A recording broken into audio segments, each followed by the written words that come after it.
যদি ভাবি এই শীতলক্ষ্যা নদী, যদি ভাবি এই কালনী খোয়াই বেড়ামোহনা নদী, কলকল শব্দ ছাড়া কি দিয়েছে এতদিন।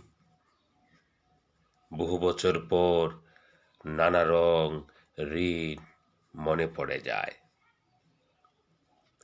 একদিন অবেলায় আমি শাখা বরকের পাড়ে গিয়ে বসেছিলাম। যৌবন শূন্য শাখা বরাক হাহাকারে আমি গ্রাম থেকে এসে এ শহরে আনাচে কানাচে শেষে পেয়েছি ঠাই শীতলক্ষ্যার পাড়ে। দেখি চারিদিকে ঘরবাড়ি, বিচিত্র মানুষ, ডিজেলের উগ্র গন্ধ, রঙিন ফানুস আমাকে কাঁপায়। দেখি বিকেলের রোদ, ফিকে আলো দেয়ালের কার্নিশে করে খেলে। ভালো মন্দ সিনেমার ছবি, স্বপ্নের নায়িকা রোজ দুপুরের উদ্দরে ভরে ভোর সন্ধ্যাবেলা গেও বালকের খোঁজ প্রতিদিন। এভাবেই অপরূপ অবিচ্ছিন্ন ঋণ বেঁধেছে আমাকে।